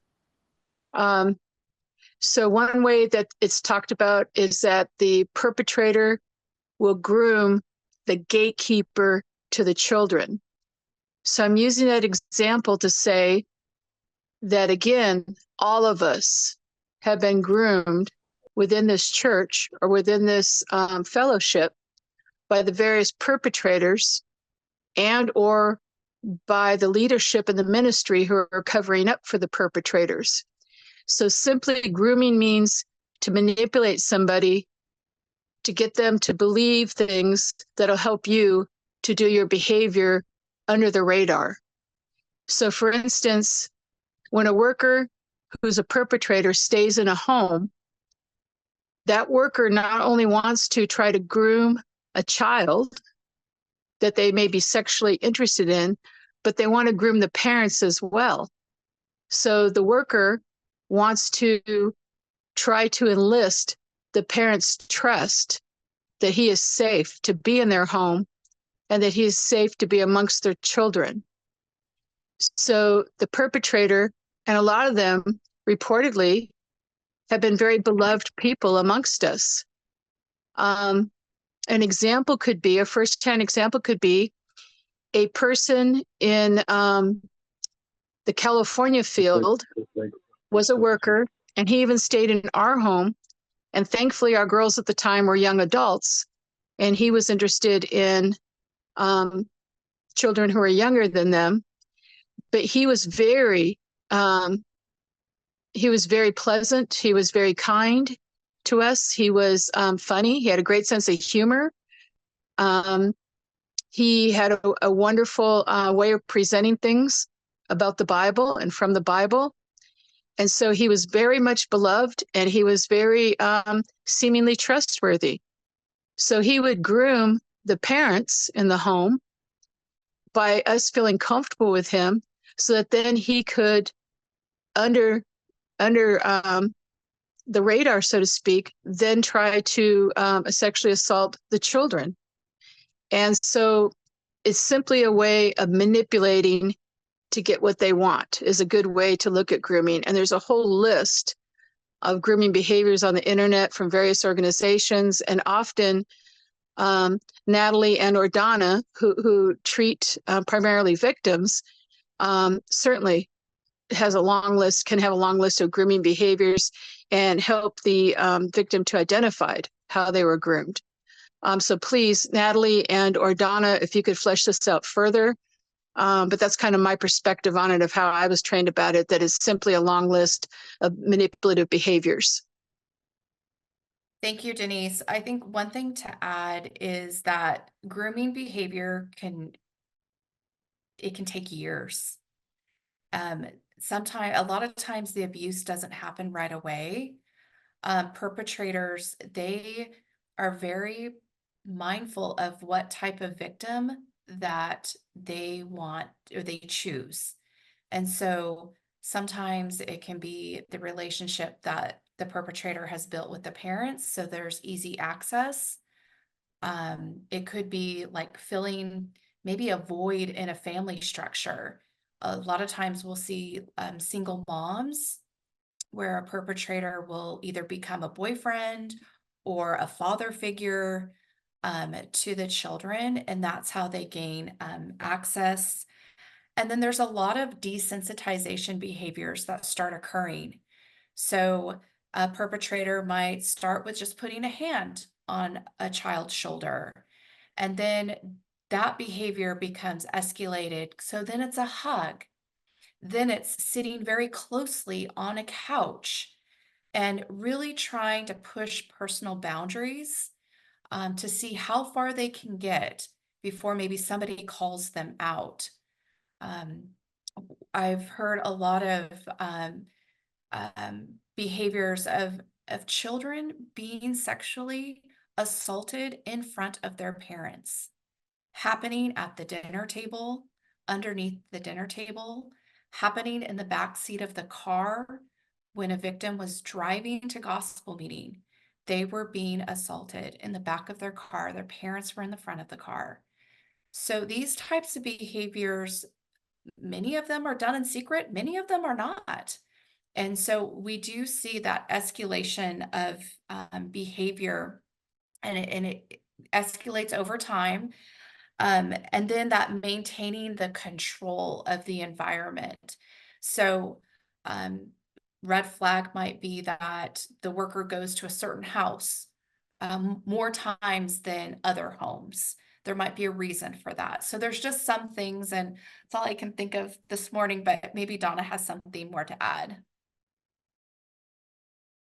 That was really good, Natalie. And grooming can often just look like care and kindness. And that is, there's a fatherless child, parents are struggling.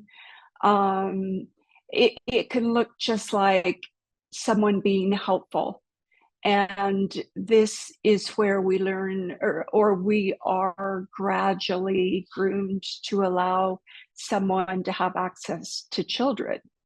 And so I think it's important to remember that children depend on the adults to have their antenna up and to be wary of what appears to be helpful behaviors. Can I take your child to the park? Can I give them a ride to gospel meeting? And honestly, this ride to gospel meeting is where we've heard some pretty big horror stories. I think also we are conditioned to trust people who are close to God, or there is that perception. And so they would never, ever do anything to harm a child. I think, and Denise and Todd can speak more to this, but there are people who are just simply opportunists. They have access to children in an opportune way, and they have an appetite or an opportunity to take advantage of a child that they know will not say anything or be too afraid to say anything. And kind of to expand on what Lauren said earlier, how do we condition survivors to stay silent? Well, there are threats. There is threat to withdraw love. threat to withdraw community. We've also seen threat of excommunication be used. And so we condition victims to operate under fear, and fear will definitely keep people silent. If I could just ask a question of those who are not North American on this chat. Recently, I was speaking to someone from Europe, and they said they believe that the American community way of developing community, or the way the ministry has operated, has trickled into their countries and made it. This person felt like the crisis is American made. And I'm just sort of curious if there's any feedback to that statement. Yeah, go ahead and speak up if anybody has received that narrative. Yeah. So my wife is from Canada, born and raised in Canada, and I'm from Holland, born and raised. And what we feel is that in North America or Western Canada, that's where her experience is from, workers are really put on a pedestal, and there's kind of respect without question asked and no boundaries.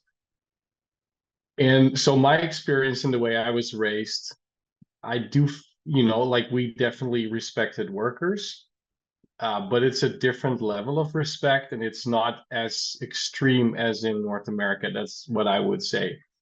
So, for example, my wife and I, we've had multiple conversations over the last year, and I have been pretty straightforward about how we feel about it. And our faith was not questioned. And I don't feel like they're excluding us. Whereas we here in North America or Canada, that's our own experience from relatives and friends. Once this was brought up, it feels like you're kind of avoided or excluded almost, and your faith is questioned. That's not the case here in the Netherlands, and we're really happy for it. And we feel that the not questioning part may be one of the root causes of the crisis. I'm not going to say it's the cause, but I believe it's playing a part. And the other thing is that I believe that in North America, maybe it's too general to quote it like that, but the mainstream belief is that you can only be saved by going to meetings. So we're going to meetings, but I don't believe that going to meetings is the only way to be saved. And my parents don't believe that either. And we feel we're fed in meetings and we enjoy the fellowship, but it's not an exclusive way to get salvation. And I believe that conviction is very strong in North America. Thus, you can't say anything, because if you're thrown out or if you're excluded, you've lost salvation. And again, I'm not saying that this is the root cause, but I believe this conviction doesn't make it very easy to speak up or to have a different opinion on things. Guys, if I can jump in here really quickly, sorry, I'll be quick, but definitely that's the case in Ireland and the UK. I know, like the history of the truth or whatever, obviously, like, was founded in Ireland, even though a lot of people will try and dispute that. But like, a lot of the Irish friends would believe that, like, because it was founded in Ireland, like, Ireland is the perfect way and perfect example, like, and all the bad things are happening in America, but like, we're the perfect ones still, like, we're the originals. So yeah, definitely, like Rick has said there, it makes it a lot more difficult for victims to come forward, and for like even young people, I would find, are very hesitant to believe victims or take this on, because then it's a question of, well, is your faith then going to come into it? And yeah, definitely. Yeah, this is not it's a church problem, but this is not about religion. This is a safety issue. This is a safety issue. And if but it's so hard to separate the two. When you have that fear, we had a survivor come forward last year. She was assaulted by an overseer, and she when she came forward, one of the workers asked her, well, what did you do to make him do that to you? And she was so ashamed and embarrassed, she quit going to meetings. And she's been a wreck for years because she thought she was going to go to hell because she wasn't going to meetings. So it's these layers, right? You're of sex abuse, and then that's the spiritual abuse. So yes, I think you're both right on that. A lot of survivors are afraid to come forward because they think they're exposing their salvation to question, I guess. Yeah, and so the 2 points I made, we also made these points to the workers and to our overseer, and we did it in a respectful way, and we had a good conversation about it. So there's a crisis going on, that's for sure, but we're just happy that there's a couple positive things here in the Netherlands, and and hopefully that will spread, and we enjoyed all the information. Well, not enjoyed, but we're grateful for the information that you shared and the time you spent to inform us. Thank you. You bet. I would say from the South African standpoint, the exclusivity doctrine and the living witness doctrine is alive and well in South Africa. And we're a conservative country to begin with. So yeah. And the overseers, they like to say it's an American problem, it's not a South African problem.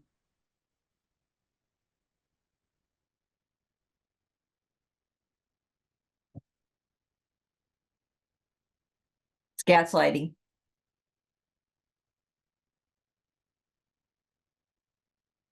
Is that it? Any other questions in the chat? We're caught up on the chat. Okay. And if anybody still has questions, just reach out. You can email any one of us. Or I think there are links to our email addresses on our website. I'd like to ask a question. Yeah, go ahead, Michael. If I can make it work this time. Is Good it job. working? Yes. Oh, really? I remember last time what a horror that was. Thank you everybody for their patience last time. It must have been 5 minutes, right? That sex trafficking was a real light bulb for me. Because I might need your help a little bit, Cynthia, because I know I'm in an open investigation, so I'm going to really work hard here to not screw up with information here. But I always went at it with the overseer moving people around. But Dane, probably what Todd said, if I can be so formal, I always want to call you Mr. Price. Sorry. Not an age thing at all, mate. You're probably younger than me. See what I did there? But I was moved, quite frankly. So, wow, wait a minute. Okay, so I was moved and abused. Got it. So that's still sex trafficking, I think. So maybe somebody, and I don't know, maybe it's just me, but maybe somebody else is on here, and maybe it wasn't just an overseer thing. The other reason I put that in there about sex trafficking, because I've seen it, like I know where I'm at in my education, the different definition of sex trafficking. But online or on Facebook, some places it's literally the stereotype definition, and that no, that's not sex trafficking. In as far as an overseer or a minister being moved, who's a perpetrator from place to place, creating new victims, that's bullshit. And I'm like, what? Whoa! Oh, sorry, I said a bad word. Sorry about that. I hope I'm being a little bit clear here, but Yeah, maybe you so can help me out Todd- with that. Yeah, Go Todd ahead, can go ahead. speak to that. So Michael's perpetrator was moved from one country to another after But disclosure. so was I. And so were you as a victim. So brought that's across two country layers lines. there that I'm kind of curious about. Yes. Yeah. Thank you. Well, okay, so let's just take it kind of outside of the open case. Mhm. Anytime any child is moved across state lines or international lines. So if somebody was moved from if a child was brought to the United States and then abused, that could constitute, if the elements of the crime could be proven, could constitute human trafficking. So it's just, it can be difficult to prove the intent, but that doesn't mean that it shouldn't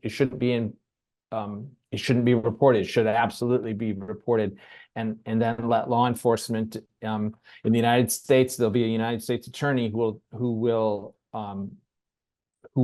present the evidence that's gathered by investigators, by the FBI in this case, to a grand jury who will indict the case, and then they're charged and then arrested. So in any case where there's children brought across international lines and then they're abused, that absolutely should be investigated as a Mann Act violation and human trafficking. And it's really important that those cases be brought to law enforcement's attention. Does that answer the question?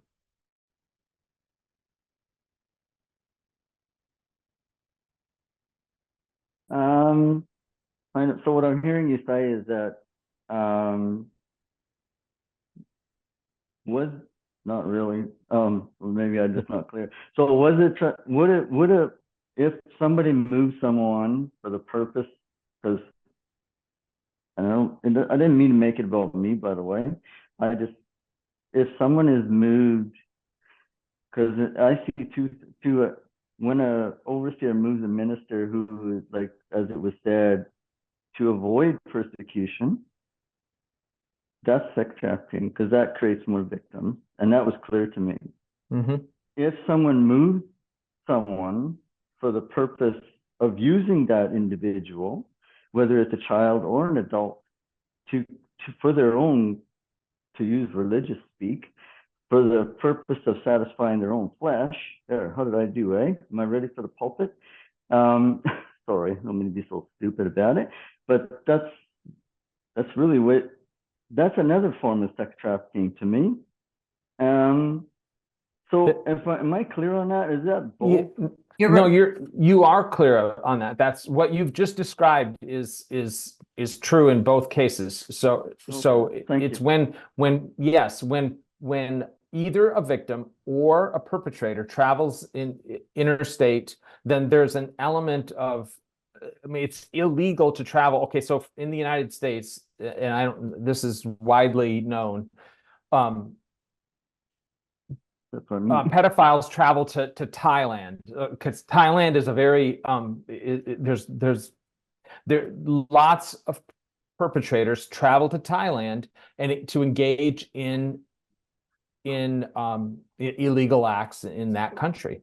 The environment, the law enforcement elements, everything, that's what that happens. So those men are violating U.S. federal law if they're a United States citizen when they travel to a foreign country and then commit crimes against children. So but the other element is if there's other children in other countries that are brought to the United States, which we know it's widely known in the media.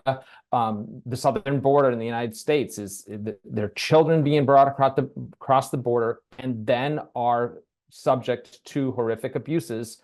that is also a violation of the Mann Act that under federal law. So your views of both of those things are spot on. I don't, yeah, you've got a clear understanding of it. Anyone that's arguing with you on those points is just, like you said, it's not right. So.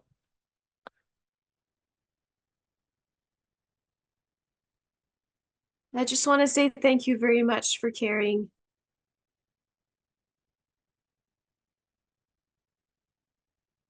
Thanks, Christina.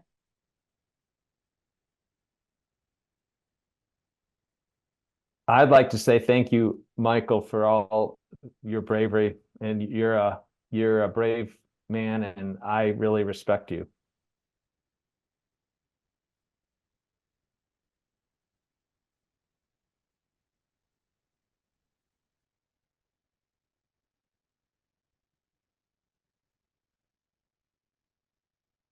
What's the question about what Jonathan describes? What is that?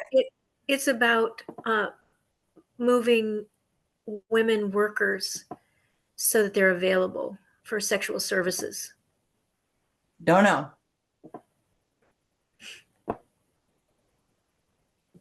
Disgusting if it's true.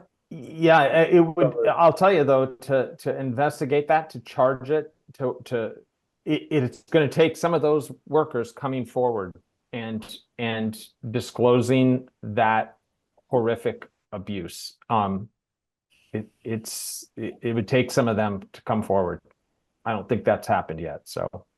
Yeah, it's not happened yet. Sorry, I just put it in there, and I know it's not part of child sexual abuse, but that is taking place.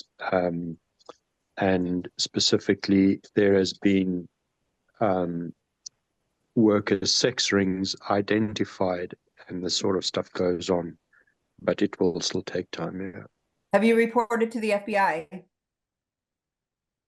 I have not yet. No, I wasn't aware until this call that anyone outside the jurisdiction of the USA can actually report this. Oh, yes. I think it would be really important to report what you know about that. And then can somebody, Lauren, I will screw it up. Can you drop the FBI form into the chat? Yes, I posted it earlier, but I'll put it back again. Okay. Yeah. Thank you. Thanks. If you have information about that, let them know. I have information about sister workers being moved for the purpose of being sexually abused. I will definitely do that. Okay. Thanks. Okay. Anything else to add to that, Todd?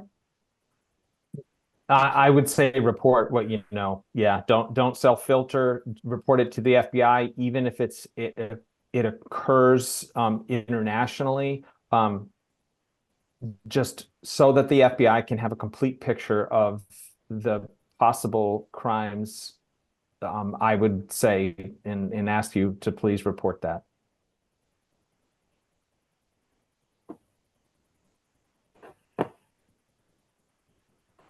Did our UK folks that run the UK site want to speak at all?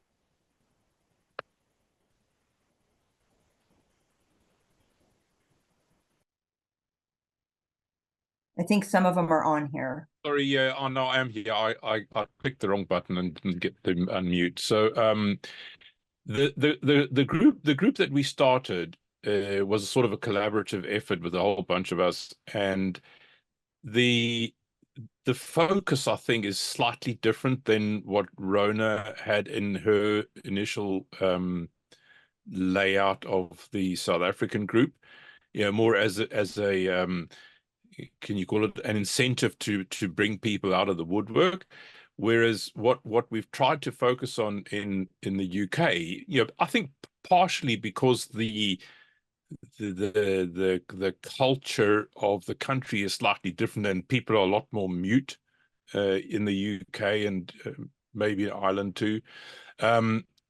Focus more on trying to move forward and get a good stance on how to provide frameworks for the workers to build policies to enable protecting the children, which is why the site is called Protecting the Children UK and Ireland. So yeah, we can probably broaden it, and I don't know whether that's going to be pragmatic or whether we start a separate group, which is more aligned with what Rona had done, as a sort of a regional reporting hotline.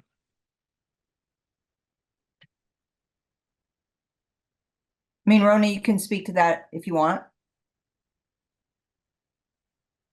I think you kind of do both all in one. Yeah, and really, for me, my main purpose is to kind of connect people with AFTT, because that's where the professionals are.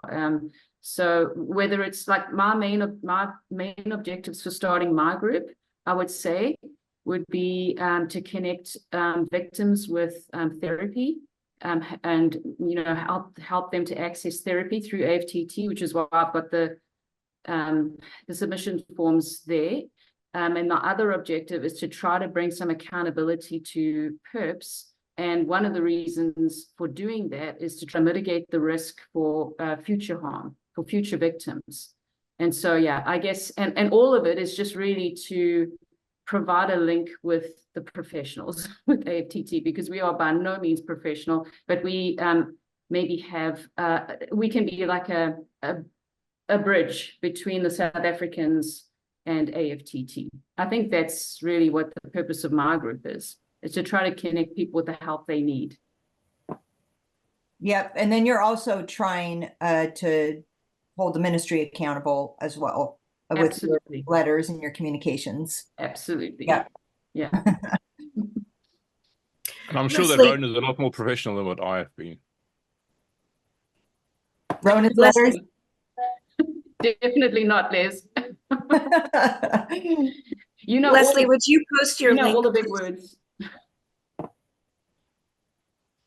Leslie, would you post the link to the UK site? Someone did already. I'll do it again. Okay. Sorry, Leslie, that was me. No, I wasn't excited for your work. What?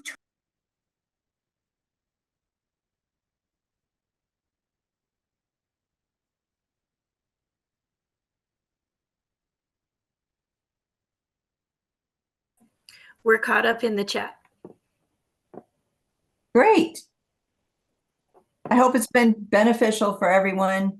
We're happy to do this again if you're interested. So it's a better time for y'all to hop on a call, maybe in a couple of months or so, and just reach out anytime if you have questions or if there's anything we can do for you.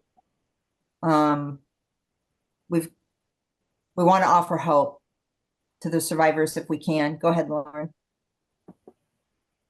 Oh, I thought you were gonna, yeah. No, if you need trauma therapy, inpatient, outpatient services, or referrals, please reach out to AFTT. We have the funding and want to support survivors. If you know of anyone that's struggling, again, please let them know that there are resources available. And Dr. Bolin and Donna, myself, Cynthia, Todd, and Denise are also happy to answer any questions. So please reach out. And then Dr. Bolin, do you want to talk about the advocate program that's in the piloting stage right now? And I would love to spread that worldwide if we can. Yeah. Okay. Yeah. So we have had some incredible survivors come together and along with clinicians to develop a very robust training curriculum. And we are in the pilot phases right now, but we will be having our first official training of advocates. So volunteer advocates, people from all over the world can participate in our training series and become an advocate through AFTT. And so like Cynthia said, we'd love to create groups of advocacy all over the world. As our survivors come forward, we will match a survivor with a volunteer advocate to support them. And so if you're interested in volunteering, please, you can send me an email directly. I'm getting a list of individuals that are interested in going through our first official training series. We're piloting right now with a small group of us, and then we'll be pushing it out to the broader population. And will you just mention, and I was typing a message, so I wasn't listening to every word you said, but will you talk about how hard it is once a survivor comes forward? There's lots of roadblocks. Even filling out paperwork can be a really difficult thing, and kind of what the role of an advocate is. Yeah, an advocate is someone that can be the voice for a survivor. And like Cynthia said, it can be super overwhelming to navigate through how to find a good trauma-informed therapist, how to work through insurance if that's available, if not, how to access care otherwise. A lot of times there's paperwork to go through. I think it was Donna that mentioned adverse childhood experiences, or ACEs. That affects physical health too. And so we really want to work with our survivors to get healthy, both mental health, physical health. And so the advocate can work with the survivor to work through all of these different systems, and really just be somebody that they can call at any time, or call or text as a support person. It's just nice to know you can reach out to somebody that will give a listening ear. All of our advocates will be trained in trauma-informed practices and also around suicide. Like Donna said, our acuity level of our survivors are very high, meaning some of them can become suicidal. And so we train our advocates in how to identify those signs and then what to do if that comes up. And so the other thing that we offer is clinical support for our advocates. So we have a group of clinicians that support all of our advocates. So you're not doing this alone. You have clinical support in working with our survivors.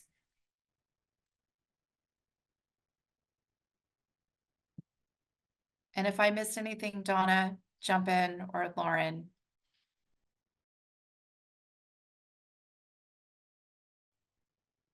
You did so good. Thank you, Natalie. Also, I think there are going to be some cultural differences we need to acknowledge here when it comes to mental health, advocacy, laws, reporting, on and on. And the cultural differences, I think this is one of the reasons these calls are so valuable, is to get that cultural input from people all around the world. This is a global problem, but the way we navigate and the way we interpret both culturally and individually is often very influenced by geography. So thanks for everyone who has helped with that today.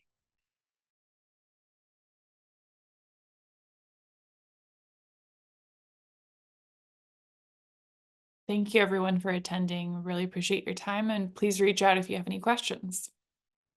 Yep, thank you. Yes, thank you. Thank you all. Everyone. Thank you.